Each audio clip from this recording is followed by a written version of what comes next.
Isaías 9, 6 y 7.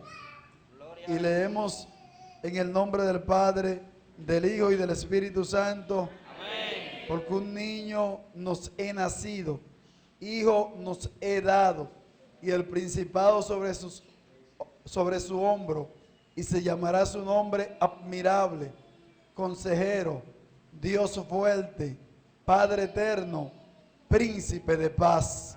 Lo dilatado de su imperio y la paz no tendrán límite sobre el trono de David y sobre su reino, disponiéndolo y confirmándolo en el juicio, en justicia desde ahora y para siempre. El celo de Jehová de los ejércitos hará esto. Gracias, Señor, por tu palabra. En esta mañana el tema que vamos a hablar, la palabra que vamos a hablar, la vamos a hablar bajo el tema: ¿quién como Jesús? ¿Quién como Jesús? Quizás pudiésemos preguntarle a alguien en la calle: ¿quién como Jesús? Y quizás podrán encontrar algún personaje con lo cual ellos pudieran quizás comparar. Si le preguntamos a un adventista, quizás compararían a Elena G. de White o a José Bade o a uno de sus fundadores. Si le preguntábamos a los testigos de Jehová, quizás lo compararían como uno de sus fundadores, Carlos Russell. Quizás le preguntaríamos a cualquier otro a cualquier otra religión que haya tenido un fundador, y podrá decir uno de sus líderes que pudieran haber sido como Jesús.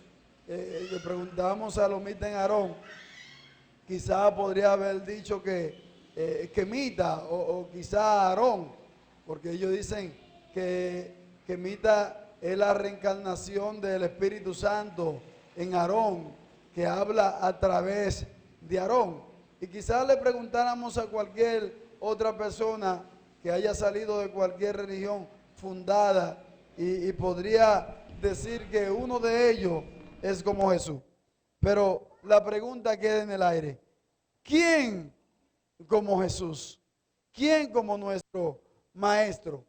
Si desde su nacimiento, si desde su manifestación en la tierra ha venido haciendo cosas extraordinarias, ha venido haciendo cosas que no se habían visto. Cuando Jesús nace, su nacimiento es extraordinario.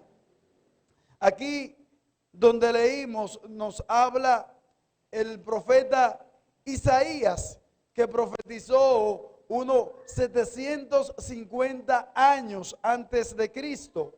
Profetizó Isaías.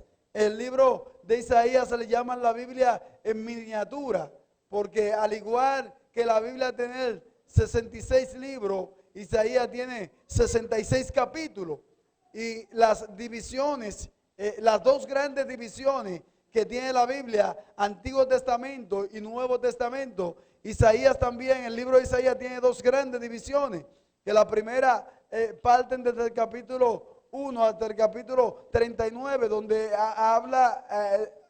habla acerca de lo que es los juicios de Dios, y los demás capítulos entonces habla de la misericordia de Dios con su pueblo, y por eso le llaman la Biblia en miniatura, porque al igual que los capítulos, también las divisiones, como lo tiene la Biblia, lo tiene este libro. Y 750 años antes de Cristo profetiza Isaías y habla acerca de esto. La Biblia habla de profecías que son mesiánicas, de textos que son mesiánicos, donde directamente nos habla acerca de nuestro Señor Jesucristo, y nos habla de profecía de doble referencia, que son profecías que tuvieron su cumplimiento en el tiempo en que se hablaron, pero profecías que todavía no se han cumplido todavía. que se hablaron 750 años antes de Cristo y ya han pasado 2000 años de que Cristo vino, todavía no se han cumplido esa profecía, pero están pendientes de cumplirse, porque lo que Dios ha dicho se cumple por encima de todas las cosas. Pero yo pregunto de nuevo, ¿quién como Jesús? ¿Quién como Jesús? Y podemos empezar diciendo que su nacimiento fue precioso. Su nacimiento fue precioso y fue profetizado, fue dicho, fue anunciado que iba a suceder. En el capítulo en que leímos, nos habla que un niño nos es nacido, hijo nos es dado. Y comienza hablando de este personaje, 750 años de Cristo nacer, pero nos habla del nacimiento del Mesías, gloria, del Mesías, del ungido, del Hijo de Dios, del que vendría a traer paz, del que vendría a traer tranquilidad al mundo. Y vemos aquí que 750 años de su nacimiento, entonces he profetizado que iba a venir. Pero lo primero que decimos es que su nacimiento fue precioso. En el capítulo 7:14 de Isaías nos habla acerca de que la Virgen concebiría. La Virgen concebiría y que daría luz y que su nombre sería Emmanuel, que traducido es Dios con nosotros. Se había profetizado de que vendría. Se había profetizado de que un niño nacería, de que una virgen daría a luz. Y nada más que 750 años después de ese anuncio, vemos que aparece Jesucristo. Aleluya. Nombre de Cristo. A su nombre. Pero su nacimiento fue anunciado y fue precioso el nacimiento de Jesús. Vemos que se le aparece el ángel a María y la cubre el Espíritu Santo y queda embarazada. Aquella mujer sin haber tenido contacto humano. Y eso fue lo que se había profetizado. De que la Virgen concebiría sin haber tenido contacto humano. Y eso pasó con María. Fue cubierta, el Espíritu Santo la cubre, queda embarazada.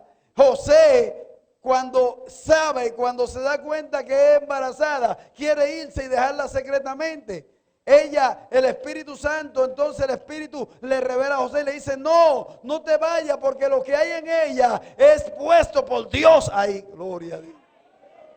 Es santo. Como Dios coordina las cosas, como Dios arregla las cosas.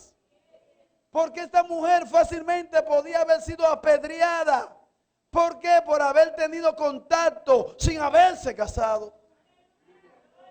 Para este tiempo no, este tiempo es un lujo. Este tiempo es un lujo. Una niña, una persona salía embarazada sin tener un varón dentro de su casa. Ya en estos tiempos, para que ustedes vean, como dice el mismo Isaías, que a lo bueno le llaman malo y a lo malo le llaman bueno. Porque una muchacha que tiene 15, 16 años, 13 años, sale embarazada. Y eso es un lujo, eso es lo normal. Pero una que es cristiana, que tiene 20, 21, todavía no ha salido embarazada, no tiene novio, y le dicen, pero tú estás quedada, muchacha, pero tú estás mal. Y la que está embarazada de 13 años, entonces está bien. Señor, reprenda al diablo. A lo bueno le llaman malo y a lo malo le llaman bueno, dice Isaías. Pero vemos aquí que la Virgen concibe por el Espíritu Santo y Dios coordina todas las cosas. Se le habla a María y le habla a José y queda todo bien. Gloria a Dios. Recibe a esa mujer. Recíbela. Porque lo que está puesto en ella es puesto por Dios. Se encarnó Dios a través de esta mujer. Su nacimiento fue profetizado. Pero siguen las cosas surgiendo y una estrella sale en el lugar de su nacimiento, según Mateo capítulo 2, versículo 9.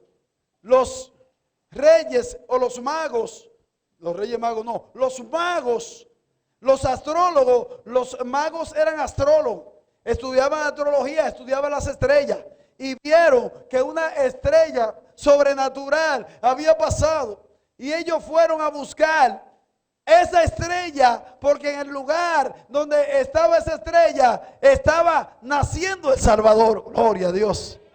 Estaba naciendo quien hoy iba a ser el Salvador del mundo.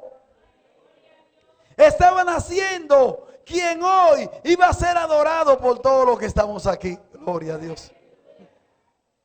Y los magos entonces dicen dónde está la estrella y van buscando la estrella donde señalaba el nacimiento de este hombre, el nacimiento de quien iba a ser el Salvador del mundo. Y fueron a ¿qué? Adorarle. Aleluya. Fueron a adorarle, pero seguimos y vemos también donde nos narra Lucas capítulo 2, versículos 13 y 14, que los ángeles proclamaron el nacimiento de Jesús. Los ángeles proclamaron que Cristo había nacido. Proclamaron que aquel se hizo hombre para venir a morir por cada uno de nosotros. ¿Quién como Jesús? ¿Quién como Jesús? Su nacimiento, vemos que fue narrado, fue encargado, fue nombrado por Dios, por el Espíritu Santo, fue anunciado por los ángeles, pero también dice que los pastores fueron a ver y estaban los ángeles adorando porque ha nacido el Salvador. El nacimiento de Jesús no fue un nacimiento normal, fue un nacimiento extraordinario. Por eso el tema y preguntamos, ¿quién como Jesús? ¿Quién como Jesús? Aquellos hombres fundadores de religiones se quedaron, nacieron normal, igual que cualquier hombre natural. Fueron adorados por muchos y todavía siguen siendo adorados. Porque en el Medio Oriente todavía adoran a Alá y a Mahoma, su profeta. Y lo siguen adorando. Y fue un hombre común y corriente que tuvo un nacimiento normal, igual que todos los hombres. Pero el Jesús que usted y yo adoramos no fue normal. No tuvo un nacimiento normal. Cuando nace Jesús, los ángeles aparecen en el campo y comienzan a adorar y a decir gloria a Dios en las alturas. Gloria a Dios en las alturas. ¿Por qué? Porque estaba naciendo Dios en la tierra. Oiga, ¿quién estaba naciendo? Dios en la tierra. Dejó Jesús su trono de gloria para venir a nacer en un pesebre. Dejó Jesús su trono de gloria para nacer en este mundo. Dejó Jesús su majestad, su poderío, lo dejó en el cielo para venir a nacer aquí en la tierra. Oiga, qué privilegio Dios nos ha dado. Qué privilegio Dios nos dio a nosotros de venir Dios a nacer a la tierra. De venir Jesús y encarnarse y dejar su poderío, dejar su majestad, dejar la adoración que le tienen en el cielo, dejarla para venir a nacer como un hombre común y corriente, para entonces darnos a nosotros vida y vida eterna. ¿Quién como Jesús? ¿Quién como Jesús? Nació, los pastores fueron a ver al pesebre. Fueron a ver el nacimiento de nuestro Señor Jesucristo. Oiga, los pastores estaban en el campo. Por eso decimos que Jesús no nació en diciembre. La gente dice y coge el 24, 25 de diciembre lo coge como fecha referente para el nacimiento de Jesús. Pero Jesús no nació en diciembre. No estamos para discutir esa parte ahora, pero hacemos la referencia que no nació en diciembre, porque los pastores estaban en el campo. En diciembre los pastores no iban al campo. En diciembre los pastores no iban. Hace mucho frío en diciembre y los pastores no iban al campo en esa fecha. Jesús no nació en diciembre. La gente lo toma como referencia.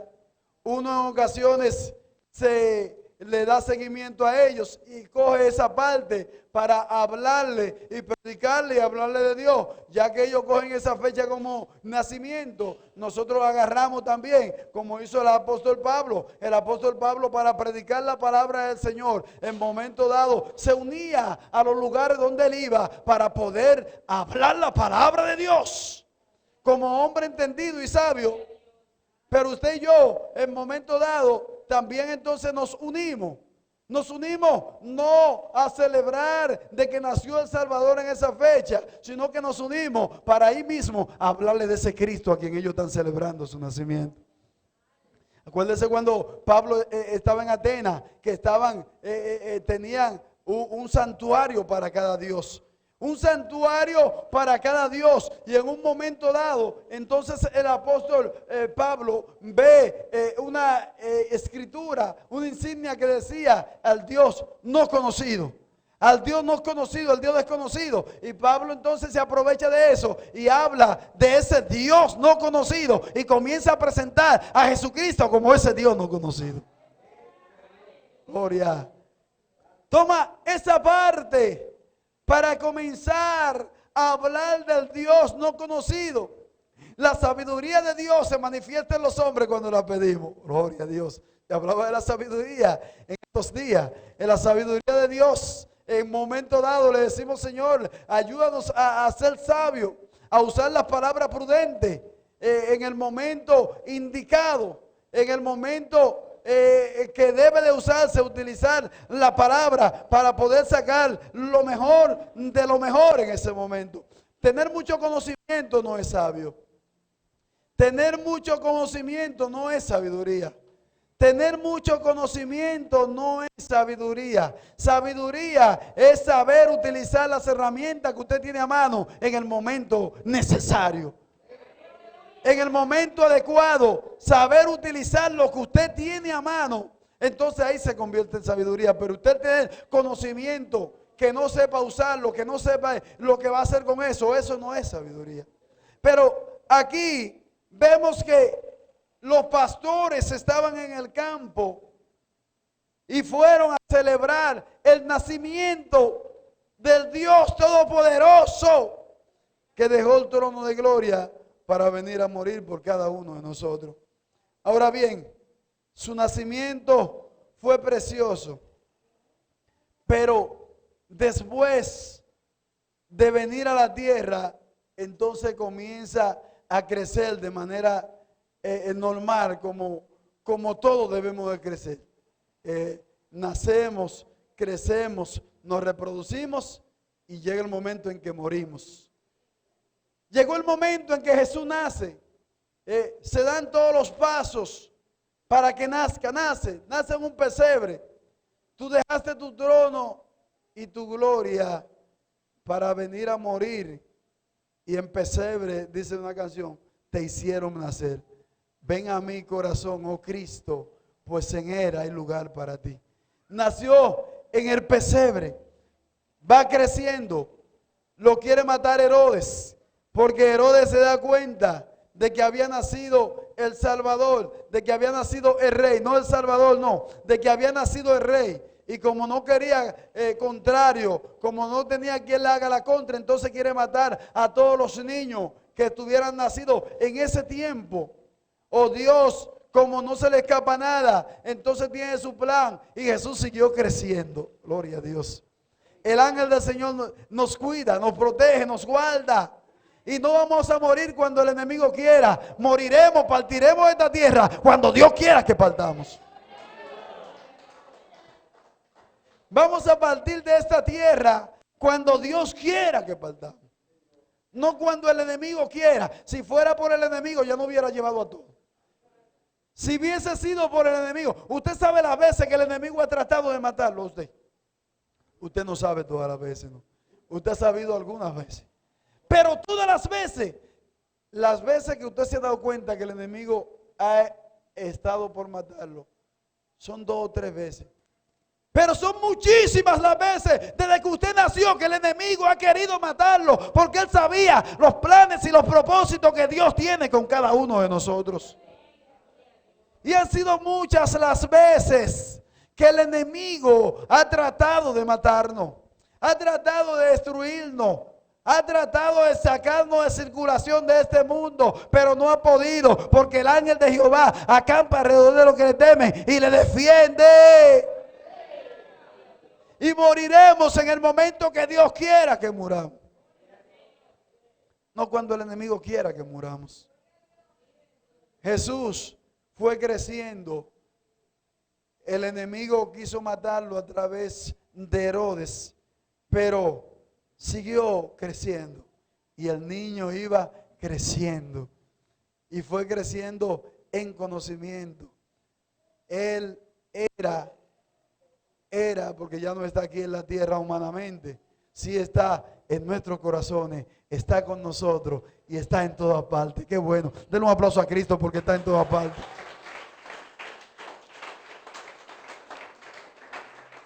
Cristo está en todas partes. Él es omnipresente, está donde quiera. El enemigo si no puede estar donde quiera.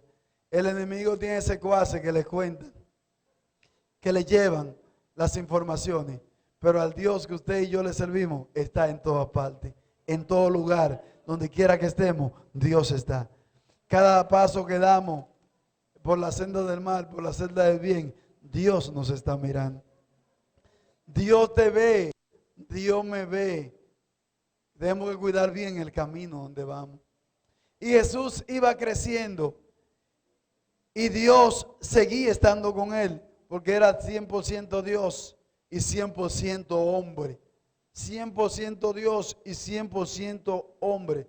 La gente dice que hay personas que yo escuché muchas veces decir que no, porque Jesús era mitad Dios y mitad humano. Gloria a Dios. Al nombre de Cristo. Nada más yo solo llegué a escuchar eso, usted no. El único que escucho soy yo nada más. El único que escucho y que veo soy yo nada más. Pues yo escuché con estos oídos que un día se lo han de comer los gusanos. Yo escuché decir gente, no, porque Jesús es mitad Dios y mitad hombre. Jesús no era mitad Dios y mitad hombre. Jesús era 100% Dios y 100% hombre. Tenía necesidades como nosotros. Tenía tentaciones igual como nosotros, pero sin pecar. Él mismo dijo, nadie me redarguye de pecado a mí. Jesús mismo dijo, nadie me convence de pecado, de que yo cometí pecado. Nadie lo pudo convencer porque él no cometió pecado en ningún momento. Pero fue creciendo, se fue desarrollando. Ayudó a su padre José en la tierra. José era carpintero. Jesús también trabajó carpintería con su padre. Y José murió temprano. Y Jesús se hizo cargo del trabajo. Y entonces a los 30 años, entonces que comienza su ministerio. Ahora bien, ya llegamos al crecimiento de Jesús. Jesús se fue desarrollando normal, iba al templo. A los 12 años se encuentra, después que Jesús estuvo pequeño, que lo iban a matar, no se escuchó hablar más de Jesús. Hasta los 12 años, que entonces se encuentra en el templo, que Jesús no aparecía. Jesús no aparecía, andaba en una caravana, iban las mujeres en una caravana y iban los hombres en otro lado. Y José creía que Jesús estaba con María, y María creía que Jesús estaba con José, y ahí se extravió el asunto. ¿Y Jesús dónde estaba? Aleluya.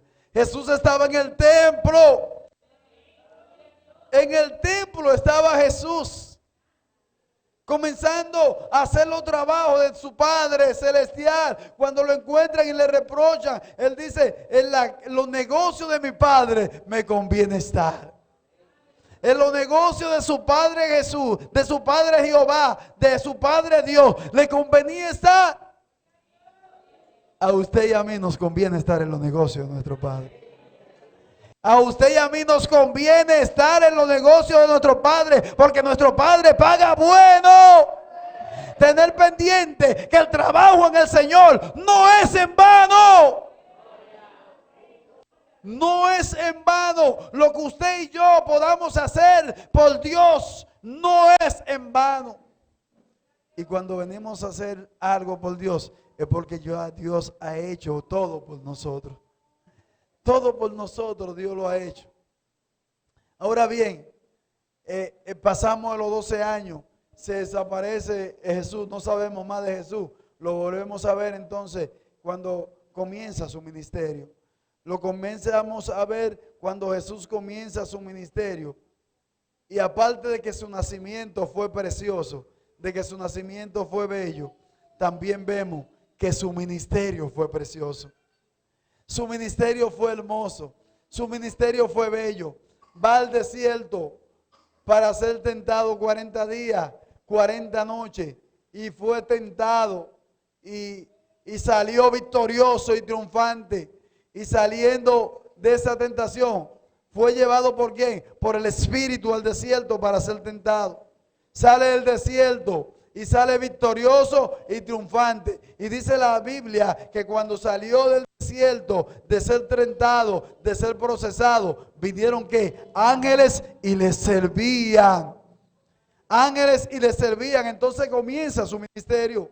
Llama a los que fueron sus discípulos. Lo comienza a llamar uno por uno, dos por dos. Comienza a llamarlo y comienza su ministerio. Y su ministerio fue hermoso, porque vemos en el ministerio de Jesús cómo sanó a los enfermos, cómo llevó tranquilidad a las familias, cómo llegó paz a los hogares. Aquellos que en momento dado estaban enfermos, vemos cómo le llevó sanidad. Todos nosotros en momento dado estamos necesitados de algo. Todos nosotros en un momento dado necesitamos algo. Y en ese sentido, en ocasiones necesitamos ¿qué? Sanidad. Creemos en la sanidad divina. Creemos que Dios sana.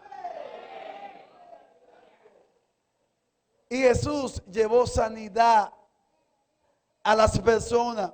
Recuérdense Bartimeo. Bartimeo el ciego. Bartimeo clamaba: Jesús, hijo de David, ten misericordia de mí.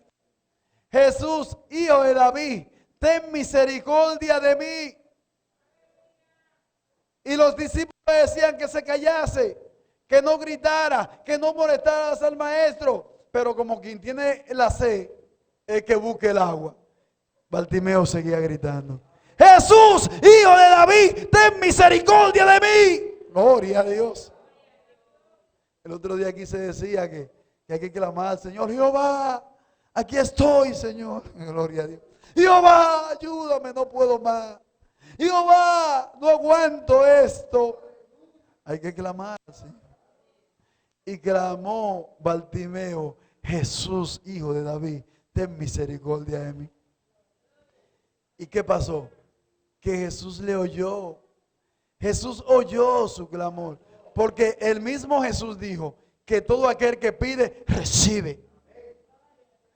El que pide, recibe. El que busca, halla. Y el que toca, se le abre la puerta. Ay, santo, gloria a Dios. Bartimeo pidió y recibió la sanidad. Pero no solamente Bartimeo, muchísimos más. Jesús lo sanó. Dice que la hija de Jairo había muerto y Jairo estaba desconsolado, quería que su hija resucitara. Le llevó Jesús sanidad, le llevó levantamiento a esta muchacha que había muerto. La mujer del flujo de sangre, 12 años padeciendo de un flujo. Oiga, esta mujer estaba caminando por misericordia de Dios.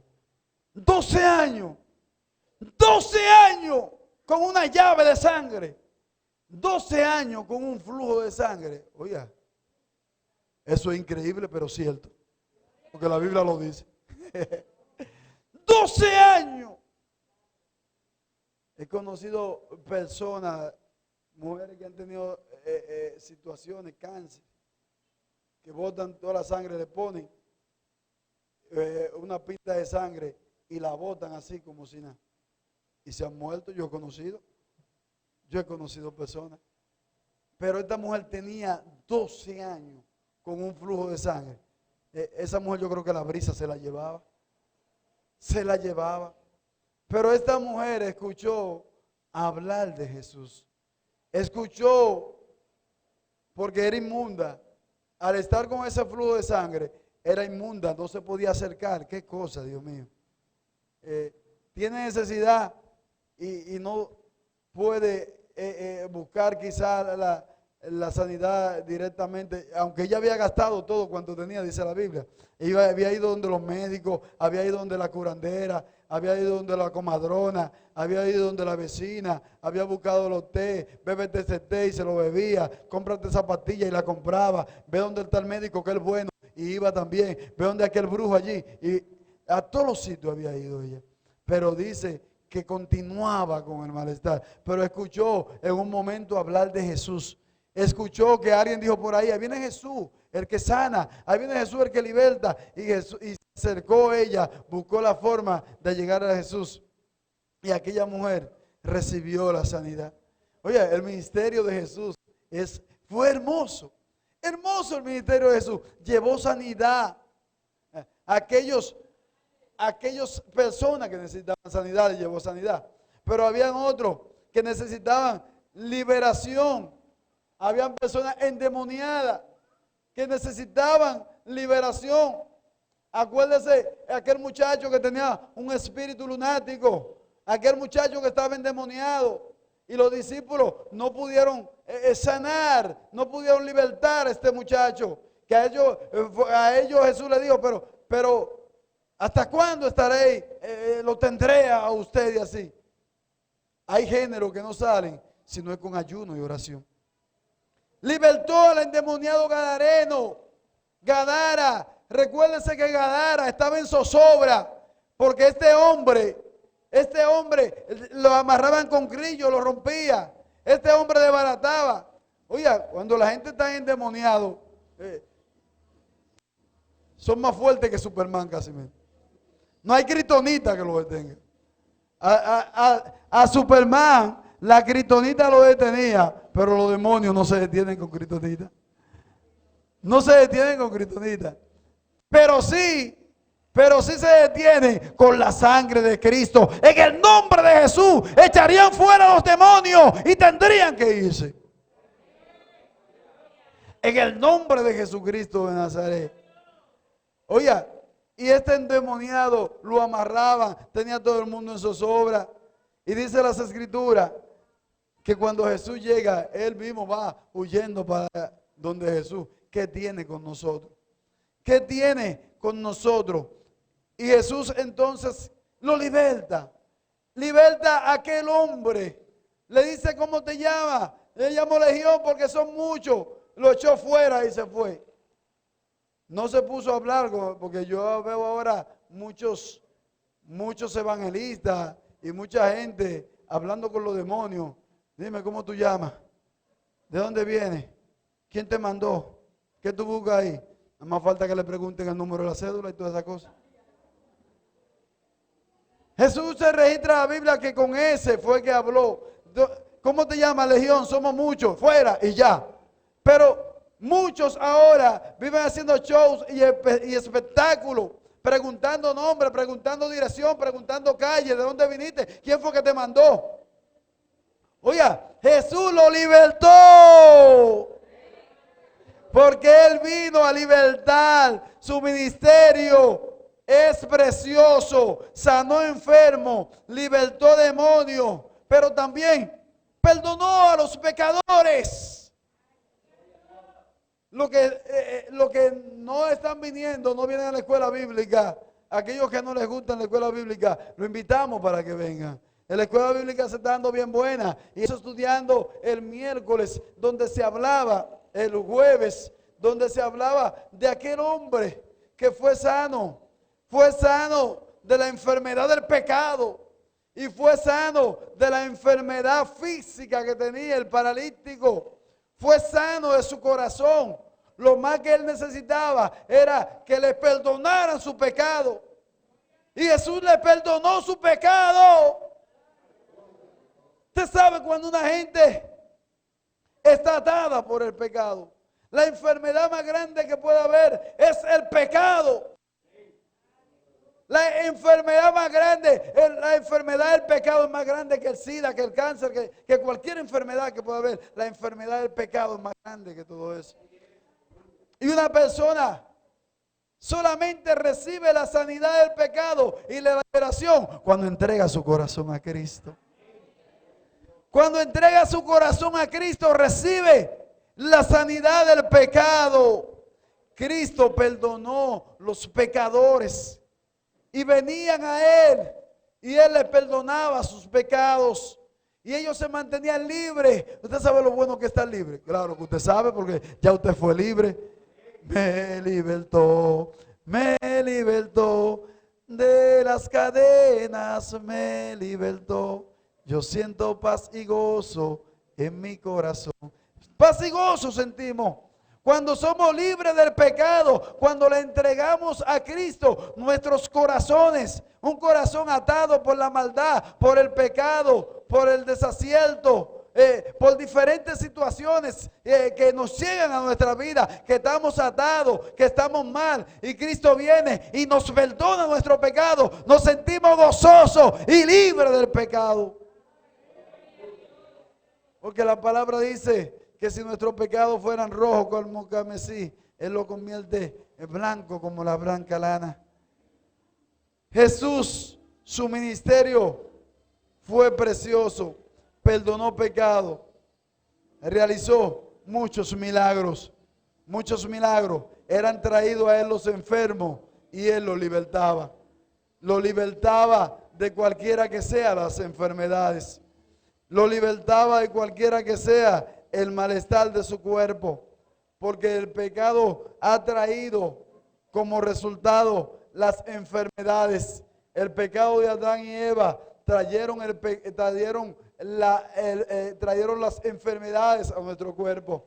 Dios no quiere que estemos enfermos. Dios no quiere que estemos enfermos. Dios no quiere que andemos enfermos, pero por el pecado las enfermedades cayeron en el mundo. Y usted y yo somos parte del mundo y por eso también enfermamos. Pero el propósito de Dios es que estemos sanos. Y el ministerio hermoso de Jesús lo realizó sanando a los enfermos. Pero, ¿qué más hizo Jesús? ¿Qué más hizo en su ministerio? Transformó vidas inútiles en útiles. Vidas que no valían nada, vidas que estaban a un lado, personas que estaban aisladas. Jesús entonces se lo cambia, lo transforma y se reintegran a la sociedad. ¿Cuántas personas hoy día que son rechazadas por la sociedad, rechazadas por la familia, que no lo dejan, los familiares ni siquiera lo quieren? Que desde que llega a la casa entra por una puerta y lo sacan por la otra. ¿Por qué? Porque no son bienvenidos, porque se han envuelto tanto en el pecado que son lacras en la sociedad. Pero a esos, aleluya, a eso Cristo lo agarra y lo transforma y lo cambia. Porque de modo que si alguno está en Cristo, nueva criatura es. Las cosas viejas pasaron. He aquí, todas son hechas nuevas. Al ladrón Cristo lo cambia. Al delincuente Cristo lo cambia. Al machetero Cristo lo cambia. A todos aquellos que necesiten una transformación, Cristo lo cambia. lo que no ha podido cambiar la cárcel, lo que no ha podido cambiar Hogares Crea, lo que no ha podido cambiar los médicos, lo que no han podido cambiar los psiquiatras, lo que no han podido cambiar los psicólogos. Gloria. Cristo lo ha cambiado. Dale un aplauso a Cristo, gloria a Dios.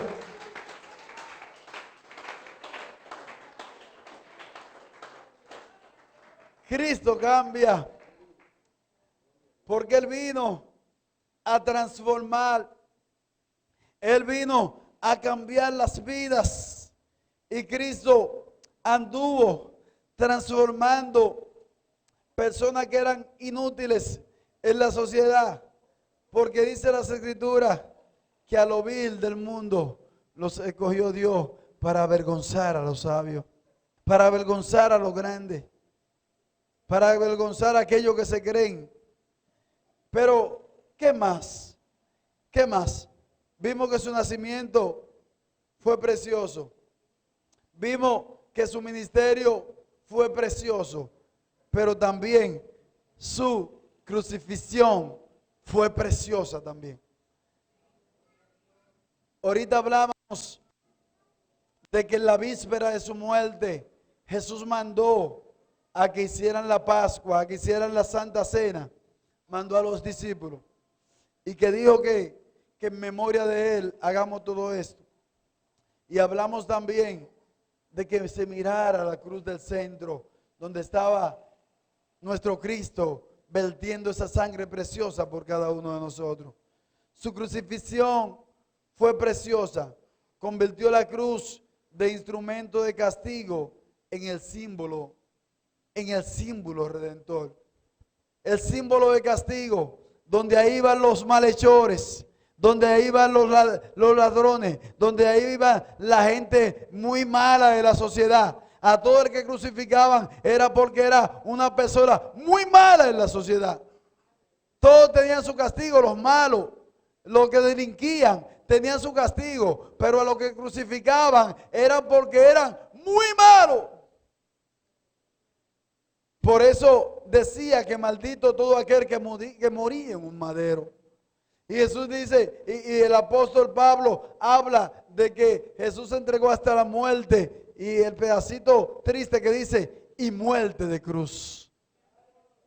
Pero ese instrumento que se veía como negativo, entonces vemos aquí que lo convierte en un instrumento redentor. En un instrumento redentor, porque desde la cruz se estaba proclamando la salvación de las almas, porque allí clavó públicamente los decretos que estaban en contra de nosotros, que nos hacían culpables. Entonces Cristo lo quita y lo abole y comienza y convierte ese símbolo de maldad, ese símbolo negativo, lo convierte en un símbolo redentor, donde en la cruz usted y yo recibimos la salvación de nuestra alma. Por esa sangre preciosa derramada por Jesucristo, entonces recibimos nosotros la salvación y la vida eterna. El velo del templo se rasgó en su muerte. Mateo 27, 51. Se rasgó el templo. ¿Qué era lo que quería decir? Rasgarse el templo estaba dando libre acceso a nosotros a la presencia del Señor. Solamente estaba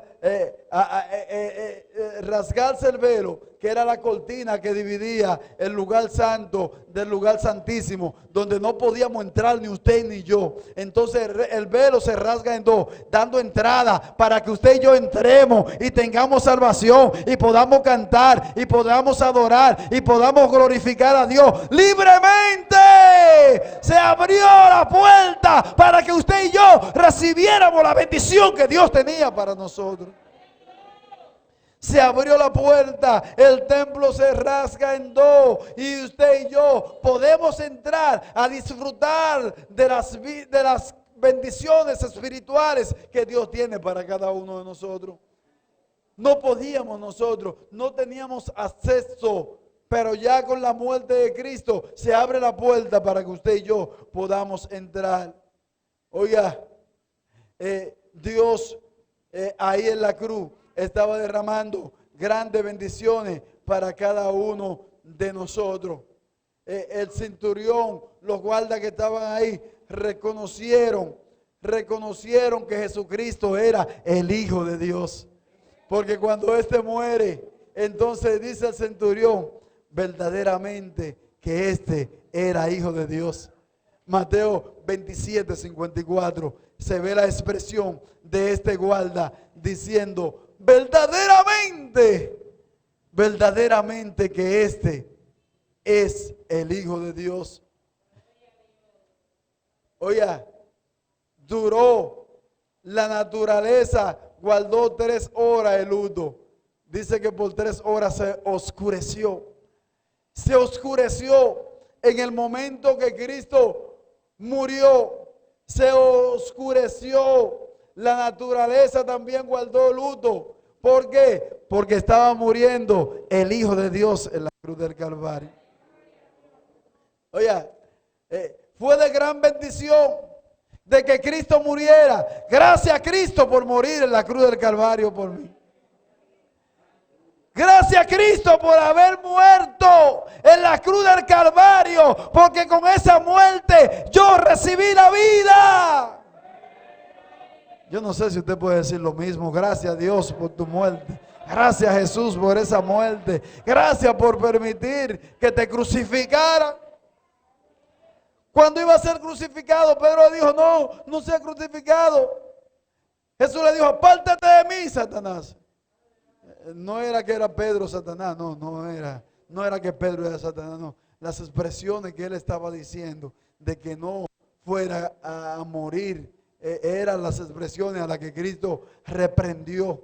Porque con esa crucifixión nosotros estábamos recibiendo vida y vida eterna.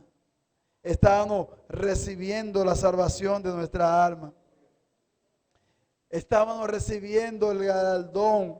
Estábamos recibiendo la entrada del reino de los cielos. Con esta muerte, el ladrón que estaba al lado de Cristo, no es ladrón bueno porque no hay ningún ladrón bueno. Porque la gente dice que no, porque el ladrón bueno, no, todos los ladrones son malos. Aunque le devuelvan a usted lo que le roban. El otro día un pastor me decía que saliendo de su casa a buscar el vehículo, se le aparecieron unos tipos con pistola y lo atracaron. Él le pasó la cartera y le dijo, cojan lo que hay en la cartera y devuélvame mi documento, por favor. Y cuando lo reconocían, parece que uno de ellos lo conocía y le dijo, ¿usted es pastor? Y él le dijo, sí. Y vino uno y le dijo, devuélvele su cartera al pastor. Gloria a Dios.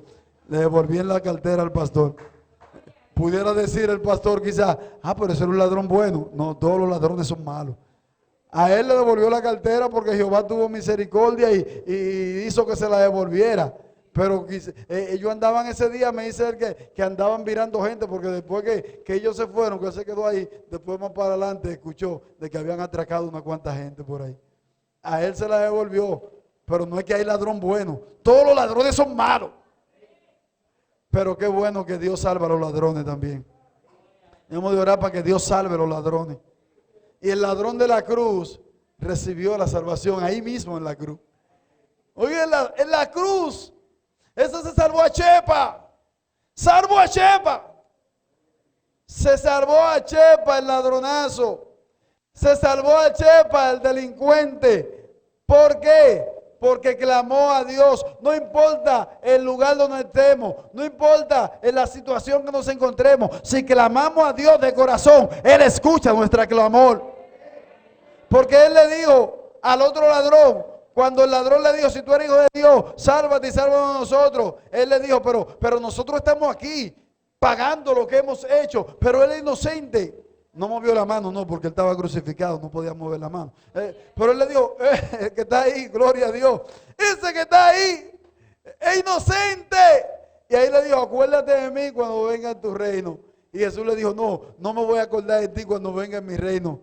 Desde ahora te digo que estará conmigo en el paraíso. Desde ahora recibe la salvación.